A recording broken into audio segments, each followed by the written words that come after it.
Shalom, selamat pagi saudara-saudara. Hari ini kita masih ibadah online, tetapi tidak mengurangi semangat dan kerinduan kita untuk kita tetap memuliakan nama Tuhan. Jelas sebabnya mari kita akan sama-sama bangkit berdiri di rumah kita masing-masing.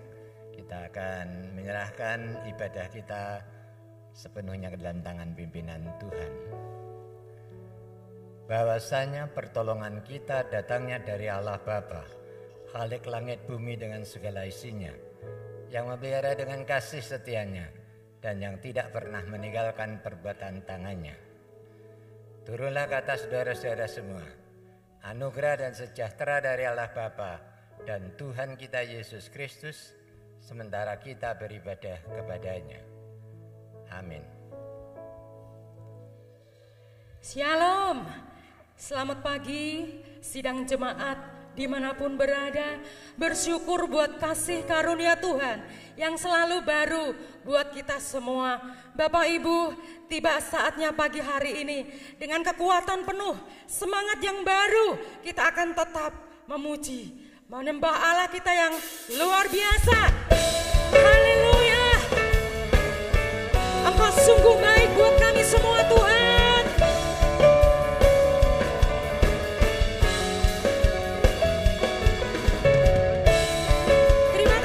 Kebaikan-Mu buat kami.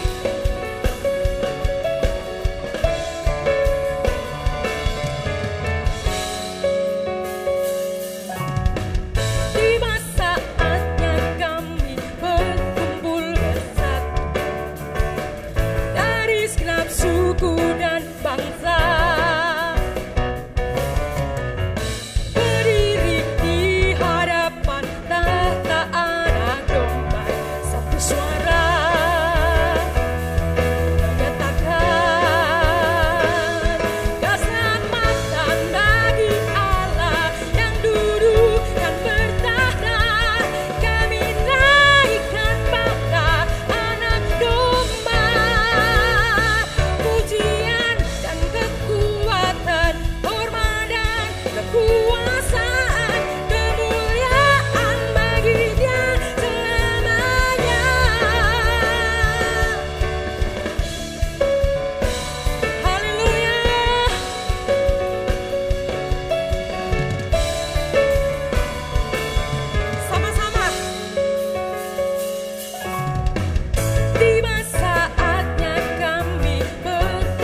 pagi yang luar biasa ini, kami bangga punya Bapa. Kami bangga punya Allah yang baik seperti Engkau. Dimanapun jemaatmu berada, umatmu berada, kami percaya pagi ini Tuhan, ada urapan baru, ada semangat baru untuk kami boleh menyembah Engkau. Terima kasih buat kasih karunia-Mu Tuhan. Ini rindu kami, ini cinta kami kepadamu pagi hari ini. Apapun keadaan kami, tidak mengurangi langkah kami untuk tetap setia kepadamu. Terima kasih Tuhan.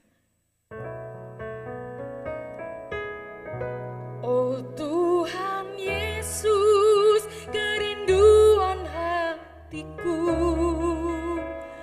mutiara tak ternilai harta milikmu,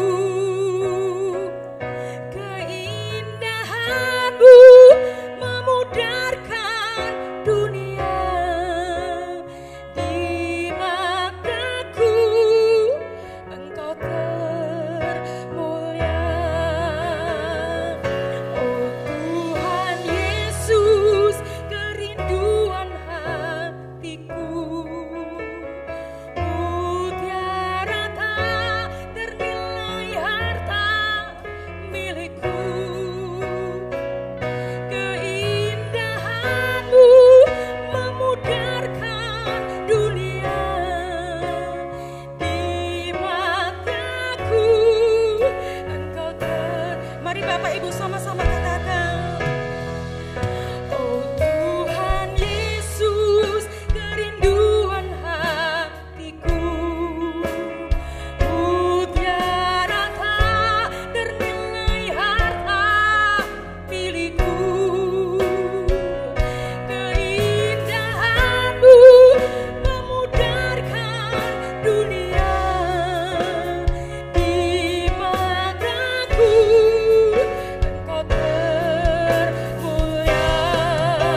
Bapa di surga, ini kami datang ke hadirat-Mu membawa segenap hati dan kehidupan kami untuk dibekali dengan kebenaran firman-Mu.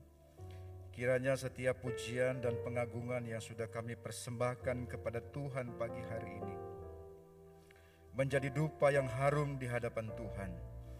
Dan tiba saatnya kami buka hati kami untuk terima kebenaran firman-Mu. Hamba-Mu yang tidak ada apa-apanya ini, kiranya Engkau urapi dengan kekuatan dan kekuasaan dari tempat yang maha tinggi. Biarlah isi hati Tuhan bisa kami dengar pagi hari ini. Apa yang Tuhan mau sampaikan bagi kami siap untuk menerima dan melakukannya.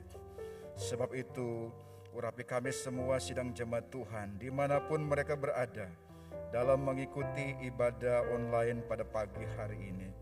Kiranya kebenaran firman Tuhan memperlengkapi dan membekali di dalam kehidupan kami semua. Di dalam nama Tuhan Yesus Kristus, kami berdoa dan mengucap syukur. Haleluya. Amin.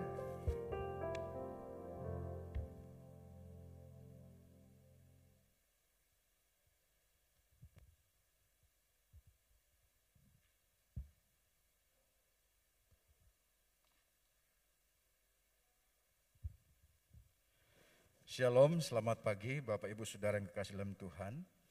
Kita bersyukur lagi kepada Tuhan, kita bisa beribadah, bisa bersekutu dengan Tuhan, menikmati perjumpaan dengan Tuhan pagi hari ini. Mari dalam ibadah yang diberkati pagi ini saya mengajak kita untuk membaca firman Tuhan. Di dalam kitab Keluaran pasalnya yang ke-12, saya akan membacakan ayat 40 dan 41. Kitab Keluaran pasalnya yang ke-12, ayat 40 dan 41. Demikian firman Tuhan. Lamanya orang Israel diam di Mesir adalah 430 tahun. Sesudah lewat 430 tahun, tepat pada hari itu juga, keluarlah segala pasukan Tuhan dari tanah Mesir. Sidang jemaat yang dikasihi Tuhan, kita tahu bahwa Tuhan itu sampai hari ini, dulu, sekarang dan selama-lamanya bekerja di alam semesta ini. Alam semesta ini, bumi, langit dan segala isinya ada dalam kendali dan kekuasaannya. Segala sesuatu yang terjadi dalam hidup dan sejarah manusia ada dalam rancangan dan kehendak Tuhan. Tidak ada sesuatu pun yang terjadi di bawah kolong langit ini yang Tuhan tidak tahu. Tidak ada, semua Dia tahu. Semuanya adalah rencana dan kehendaknya. Hanya memang Bapak Ibu Saudara yang kekasih dalam Tuhan, memang Tuhan tidak berkewajiban memberitahu manusia, saya dan saudara, apa yang sedang atau apa yang akan dikerjakannya. Memang Tuhan tidak berkewajiban memberitahu kita itu. Sehingga dapat dikatakan bahwa terlepas dari kita memahaminya atau tidak, bahwa keberadaan umat Tuhan, bangsa Israel dalam ayat yang kita baca tadi, di tanah Mesir ketika mereka diperbudak di sana selama 430 tahun, adalah dalam kedaulatan Tuhan yang tidak terselami. Jadi ketika mereka ada di sana, mengalami apa yang kita baca tadi, kita tidak bisa bilang seakan-akan Tuhan tidak tahu. Dia tahu semua itu. Nah, di dalam bacaan kita pada pagi hari ini, ayat yang saya bacakan tadi, memperlihatkan kepada saya dan saudara, kepada kita semua, ada dua hal di sana. Atau ada dua argumen di sana.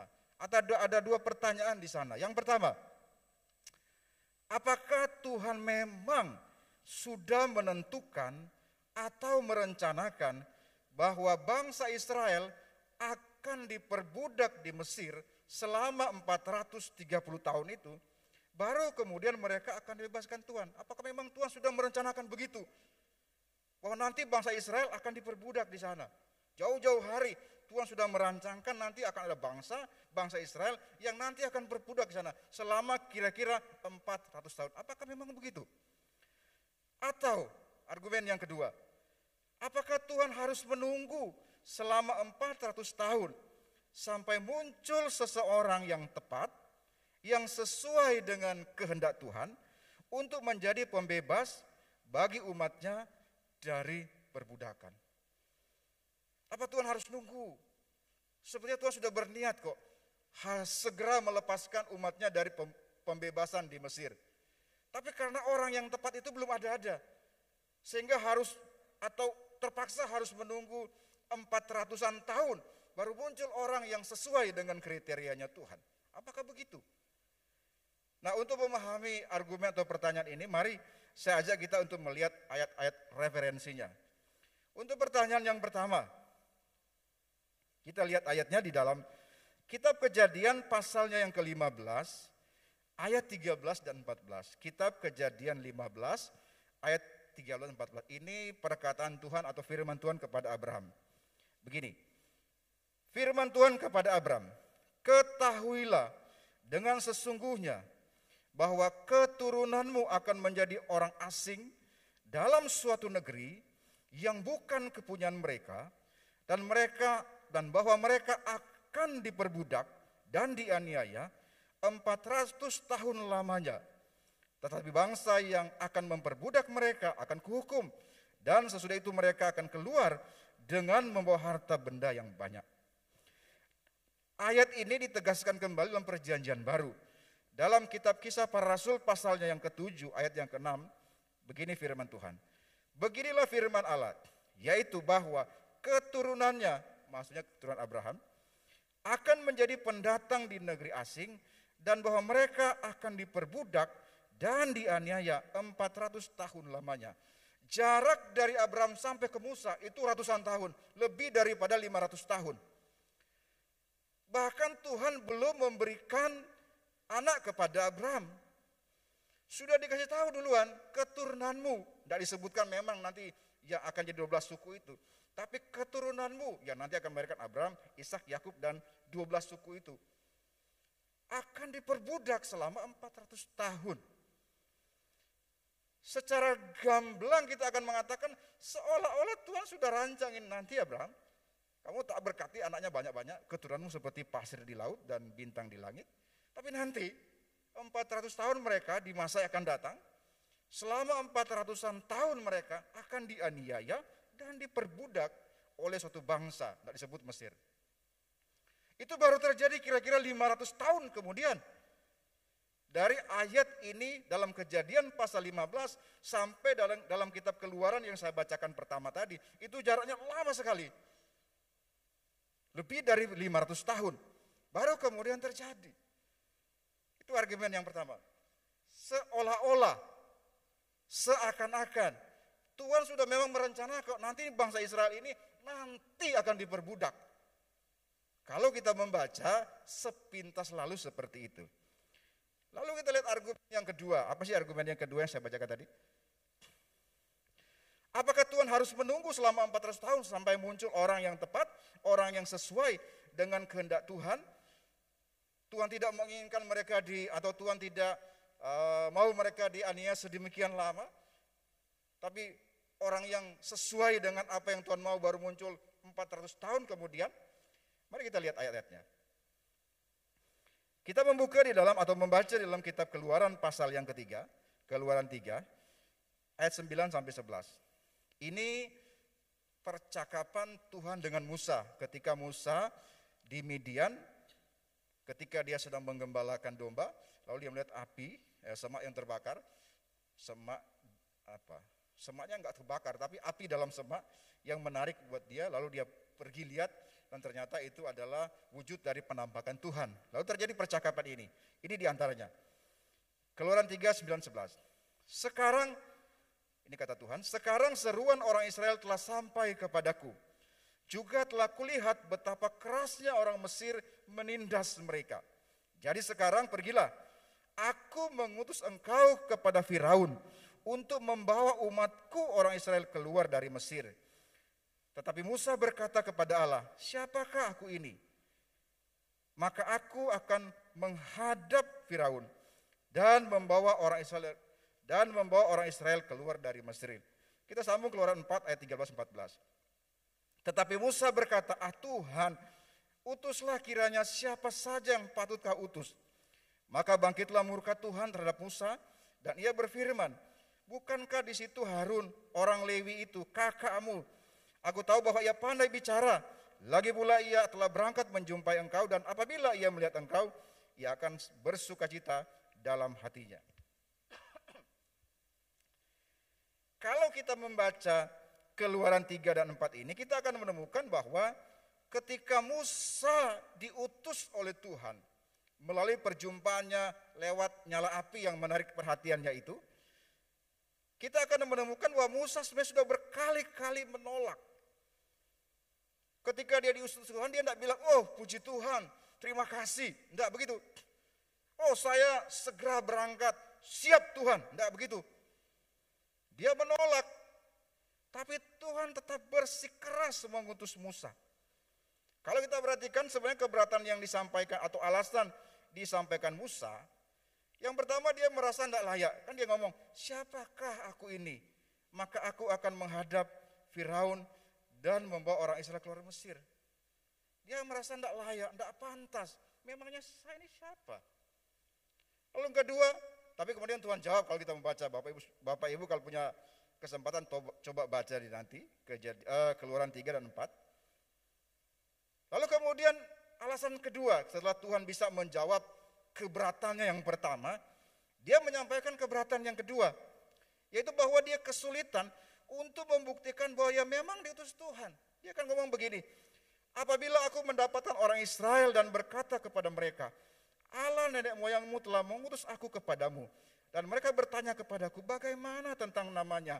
Apakah yang harus kujawab pada mereka?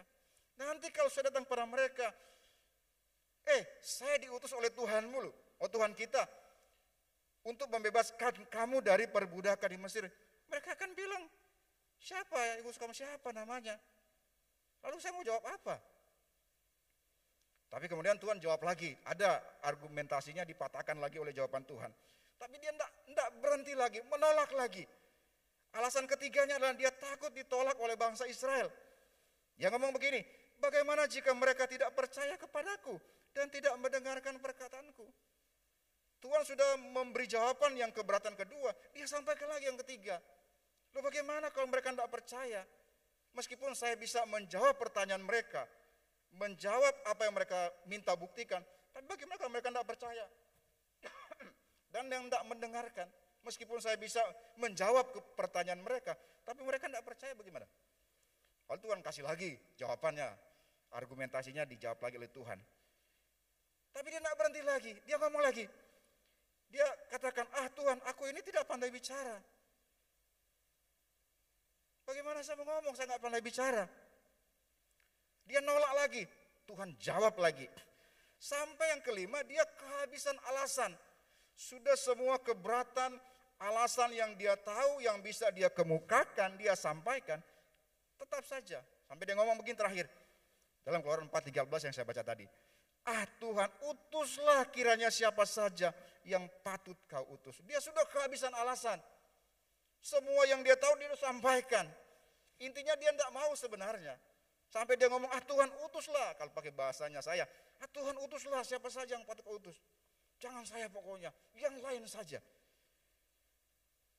Musa sudah kehabisan alasan, kehabisan argumen, tapi tetap saja ia menolak. Dia sudah menyampaikan tadi saya katakan alasan apapun, dia tetap saja menolak.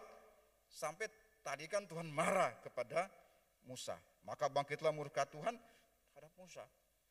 Nah, di sini dari penjelasan yang saya sampaikan tadi, muncul pula dua hal baru. Yang pertama, mengapa Musa ngotot menolak? Dan yang kedua, mengapa juga Tuhan ngotot mengutus Musa? Kan ada yang lain, kenapa kok harus Musa?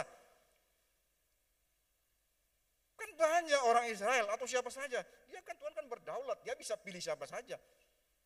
Kalau saya, kata Ya bodoh-bodohnya lah, kalau saya jadi Tuhannya, ya sudah kamu tidak mau, memangnya saya kekurangan orang, banyak kok yang mau, banyak kok yang bisa. Tapi kenapa Tuhan itu ngotot harus ngutus Musa, kenapa bukan yang lain? Kan banyak orang Israel, atau banyak orang di dunia ini, mau dari bangsa lain pun kalau Tuhan mau kan bisa. Tapi kenapa harus Musa? Ngotot itu, Musa ngotot menolak, Tuhan ngotot mengutus. Nah sebenarnya ada alasan logis kok, mengapa Musa itu ngotot. Meskipun memang tidak ditulis dalam Alkitab, tapi kalau kita membaca Keluaran 3, 4 dan seterusnya, kita akan menemukan hal tersirat di sananya. Nah sebelum saya menjawab hal itu, mari kita pahami dulu siapa sih bangsa Mesir pada masa itu dan siapa Musa pada saat itu. Kita harus tahu dulu Mesir pada zaman itu seperti apa dan Musa siapa dia pada saat itu. Nah pada zaman itu, zaman kitab ini terjadi, maksudnya peristiwa yang terjadi, Mesir adalah negara adidaya di dunia. Itu negara adidaya di dunia pada masa itu. Entah mau disamakan dengan apa sekarang. Mungkin dia gabungan antara Amerika, Rusia, dan Cina. Sekarang mungkin. Karena apa? Mesir sangat maju dalam teknologi arsitektur. Sampai hari ini pun orang masih mengagumi keahlian arsitektur bangunan Mesir. Masih ada buktinya sampai sekarang. Orang susah membayangkan dengan teknologi masa itu bagaimana bisa membangun piramid misalnya. Oh ya kalau sekarang bisa tentu saja dibangun, lebih tinggi lagi bisa. Tapi zaman pada masa itu di mana semua alat-alat diyakini belum ada, bagaimana caranya mereka bisa menyusun seperti itu? Contohnya itu. Dan Mesir juga pada masa itu adalah negara atau kerajaan yang maju, sangat maju dalam teknologi militer. Negara terkuat di dunia pada masa itu. Jadi pada zaman itu Mesir adalah negara atau kerajaan terkuat di dunia dan tidak ada seorang pun yang berani cari perkara dengan Mesir. Siapa yang wani cari perkara negara seperti itu? Lalu siapa itu Musa? Nah sedangkan Musa adalah mantan pangeran Mesir. Kita semua tahu ceritanya. Yang melarikan diri dari Mesir karena suatu kesalahan. Jadi pada masa itu Musa adalah buronan nomor 1 Mesir. Maka kembali ke Mesir sama dengan bunuh diri. Lawang dia dicari-cari, musuh negoro. Orang yang dicari, DPO ini nomor 1 mungkin. Nah sekarang dia ke sana, mungkin Musa kalau diutus ke bangsa lain, barangkali jawabannya tidak seperti tadi. Lawang dia dicari-cari di Mesir. Buronan negara. Lah kok disuruh datang ke sana? Itu kan sama dengan bunuh diri. Maka Bapak Ibu Saudara dalam Tuhan, kalau saya dan saudara berada dalam posisi Musa pada masa itu, kita juga pasti akan nolak. Orang gila saja yang mau itu. Orang yang tidak punya akal sehat saja yang mau sebenarnya. Orang sudah tahu dia dicari-cari, sudah tahu dia mau dibunuh pasti. Lalu sekarang kok malah datang menyerahkan diri, kan sama saja itu bunuh diri. Tapi mengapa Tuhan kok tetap ngotot ngutus Musa, bukan yang lain? Musa sudah memberikan keberatan A, B, C. Saya mencatat ada 5 keberatan yang dia sampaikan. Tetap saja Tuhan ngotot mesti, kalau pakai bahasanya saya, harus kamu Musa, kamu harus pergi. Kenapa? Ya itu tadi. Karena latar belakangnya Musa. Sebagai mantan pangeran Mesir, membuat Musa sangat mengerti kelebihan dan kekurangan Mesir. Musa adalah orang yang paling tahu jeroannya, kalau saya pakai istilah itu, jeroannya Mesir, karena dia pernah tinggal dan hidup di sana. Berbeda dengan zaman sekarang Bapak Ibu Saudara, kalau zaman sekarang berbagai informasi rahasia negara-negara tertentu dapat kita temukan di internet, terutama di dark web atau internet gelap. Banyak itu rahasia-rahasia negara, kekuatan militernya, rahasia-rahasia, ada itu orang-orang yang cukup berani itu untuk mengungkap itu di internet itu, sehingga terbuka untuk umum. Tapi di zaman itu, di mana internet belum ditemukan, Google belum dibuat, dan media sosial belum dikenal, maka satu-satunya cara untuk mengetahui rahasia suatu negara adalah dengan cara merekrut orang dalam. Hanya orang dalam yang paling tahu. Nah, Musa adalah orang dalamnya Mesir. Dan dia satu-satunya orang Israel yang ada pada saat itu yang memiliki pengetahuan tersebut. Tidak ada yang lain. Musa satu-satunya orang Israel yang pernah hidup, tinggal, dan dia bukan rakyat biasa Mesir. Dia salah satu pangeran Mesir. Orang yang tinggal, hidup di tengah-tengah pusat kekuasaan, sehingga tahu persis bagaimana kelemahan dan kekurangan Mesir itu. Karena dia adalah pernah menjadi bagian di sana. Dia pernah menjadi orang dalamnya, dan dia bukan orang dalam biasa. Salah satu pangeran Mesir, karena dia diangkat menjadi putra atau anak dari putri Firaun. Dia berada di tengah-tengah, di sentralnya. Segala sesuatu yang terjelam istana, rahasia-rahasia tertentu, apa saja yang terjadi di Mesir, dia tahu. Tidak ada orang Israel yang tahu kecuali dia. Dengan demikian, Bapak Ibu Saudara, Musa adalah satu-satunya orang yang memiliki kriteria yang Tuhan butuhkan, dan tidak ada. Dan Tuhan itu tidak punya pilihan lain. Tidak ada, Tuhan tidak punya pilihan lain. Hanya Musa saja yang memenuhi kriteria itu. Tidak ada yang lain. Jadi kalau saya mau bilang begini sebenarnya, sebetulnya Tuhan memilih Musa, Tuhan itu kepepet. Tidak punya pilihan lain. Kalau Tuhan punya pilihan lain, Musa tidak diutus.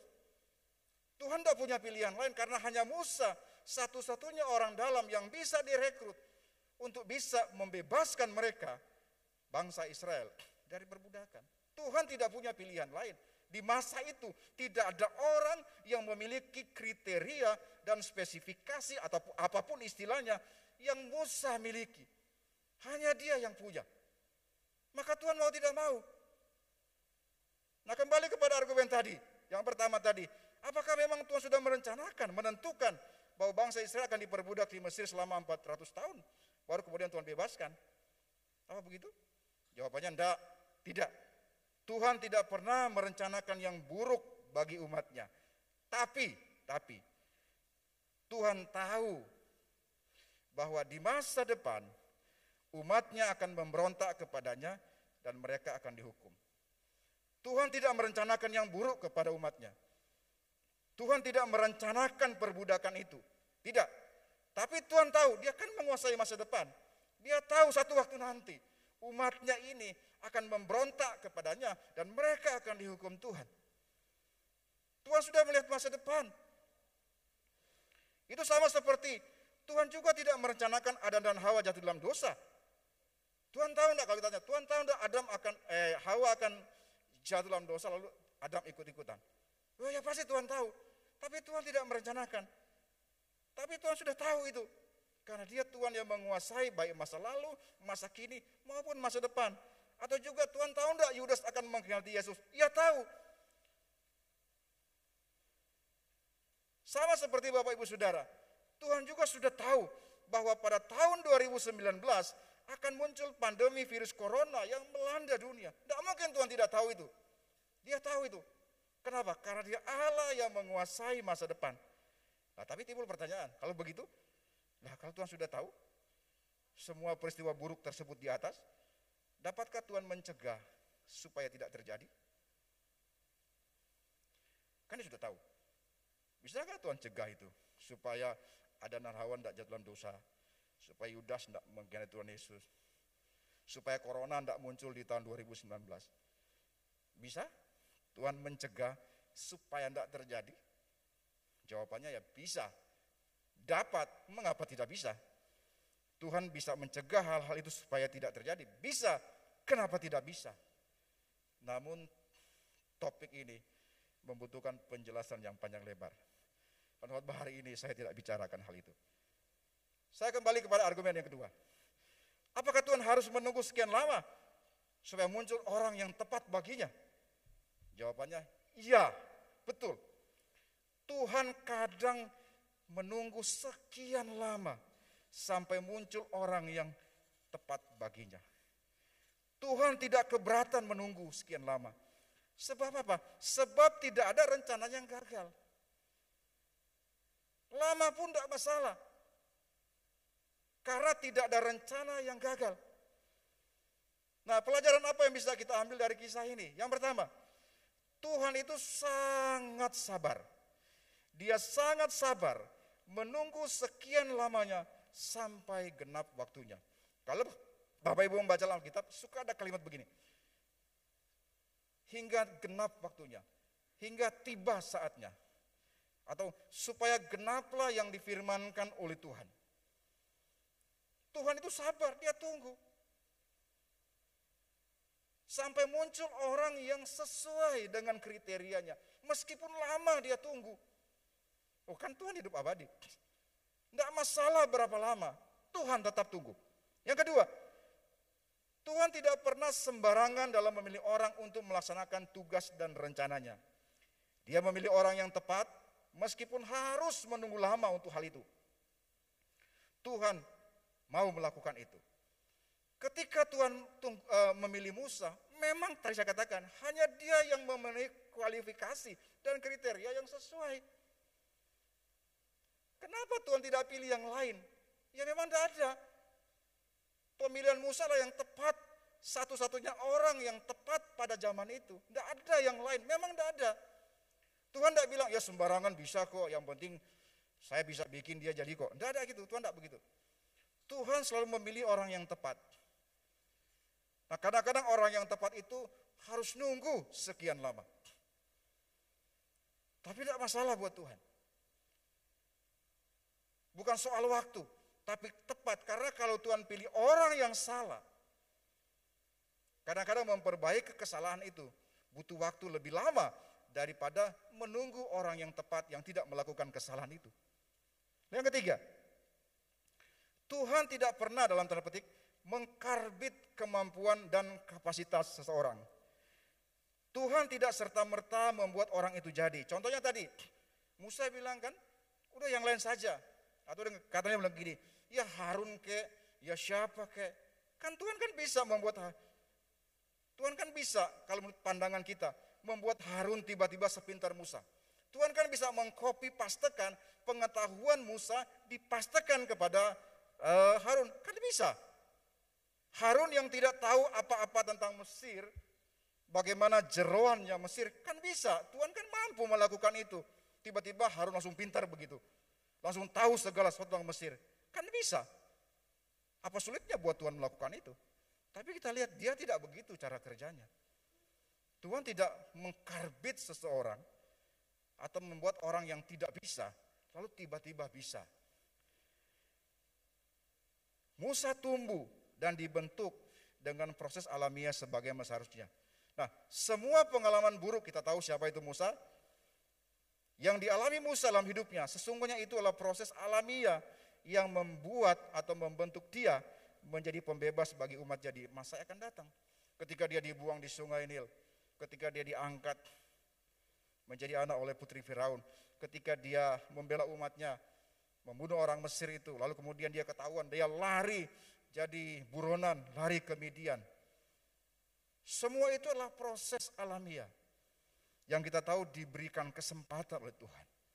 Jadi ketika Musa memenuhi kriteria tadi, itu tidak serta-merta dalam sekejap.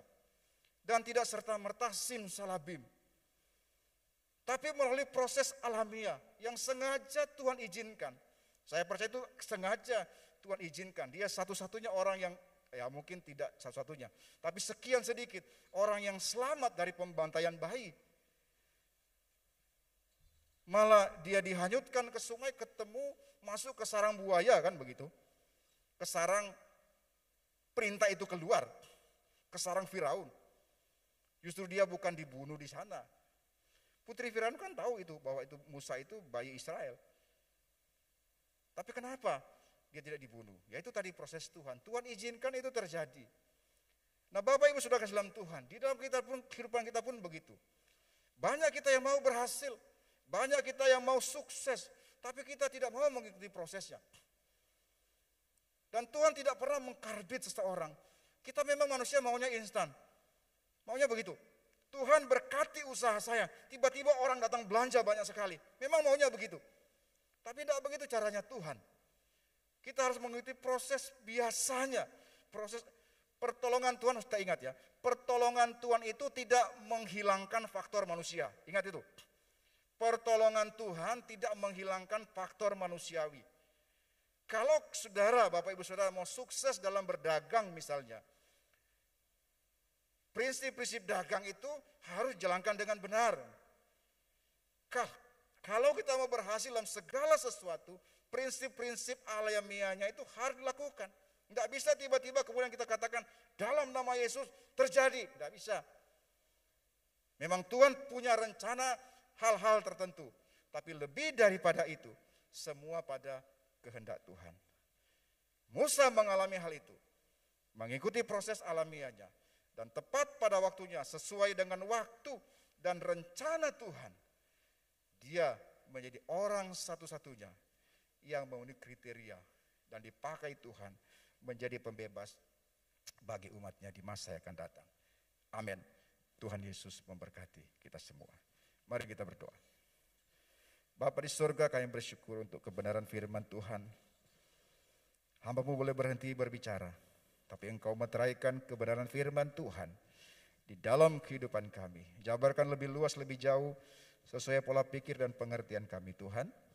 Sehingga apa yang kami terima, yang kami dengar pagi hari ini, menambahkan sesuatu dalam kehidupan kami. Kami boleh tahu bagaimana cara bekerja dan tidak ada rencana-Mu yang gagal. Sebab itu Bapa di surga, kami terus percaya kepadamu, Tuhan yang berkuasa atas alam semesta ini, merancangkan yang terbaik bagi kami sebagai umat-Mu. Terima kasih Bapa, dalam nama Yesus kami berdoa. Haleluya. Amin.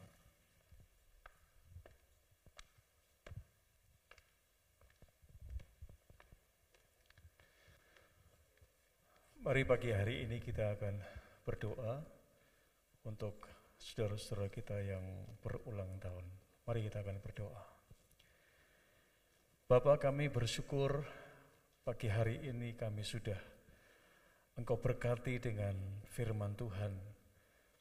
Biarlah melalui firman-Mu kami dapat berdiri tegak, mengambil setiap keputusan sesuai dengan kehendak dan rencana-Mu.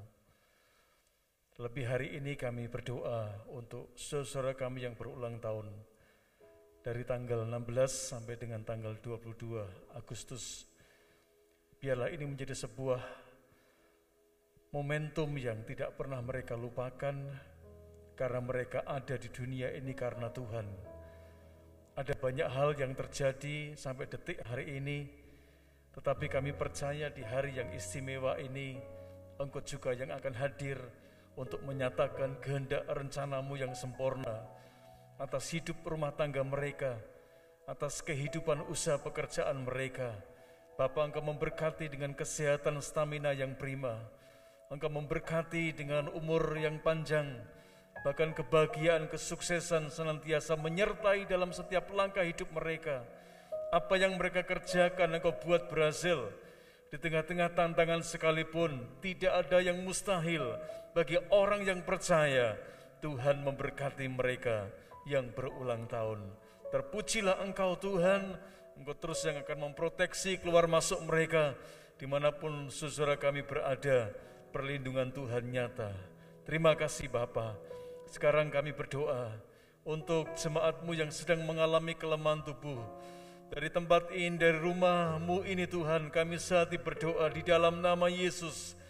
Apapun kelemahan tubuh, firman-Mu berkata, Engkau menanggung segala penyakit kami ya Tuhan. Tuhan, kami percaya Engkau sanggup untuk menyembuhkan. Kami percaya Engkau sanggup untuk memulihkan. Kami percaya Engkau memberikan kemampuan, kekuatan untuk dapat melewati semua pergumulan untuk kelemahan tubuh seluruh jemaat-Mu yang ada. Di dalam nama Tuhan Yesus Kristus, kuatkan dan teguhkan hati mereka, sehingga mereka tidak lagi fokus kepada kelemahan tubuhnya, tetapi fokus kepada Tuhan yang berkuasa untuk menyelamatkan mereka, untuk menyembuhkan dan memulihkan hidup mereka. Terima kasih Bapa, terima kasih. Hari ini kami juga terus berdoa dan bersyukur untuk bangsa kami Indonesia. Tuhan, dari hari ke hari, dari waktu ke waktu kami dapat melihat bagaimana campur tangan Tuhan untuk penanganan COVID.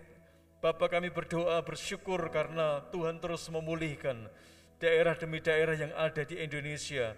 Kami berdoa supaya Tuhan yang akan menyatakan kesembuhan secara total bagi bangsa kami Indonesia untuk bisa keluar dari masa sulit COVID-19 ini. Setiap kami dapat melewatinya bersama dengan Tuhan. Engkau mengaruniakan hikmat, Engkau mengaruniakan kebijaksanaan bagi pemerintah kami yang sudah bekerja dengan keras. Tuhan akan memberikan kekuatan yang ekstra untuk mereka dapat menjalankan tugas dengan sebaik-baiknya. Di dalam nama Tuhan Yesus Kristus, kami percaya pemulihan sudah terjadi bagi bangsa kami, kelepasan sudah terjadi bagi bangsa kami, bahkan Engkau memberkati pertumbuhan perekonomian bangsa kami. Di dalam nama Tuhan Yesus Kristus, kami berdoa dan kami bersyukur. Haleluya. Amin. Tuhan Yesus memberkati. Selamat ulang tahun.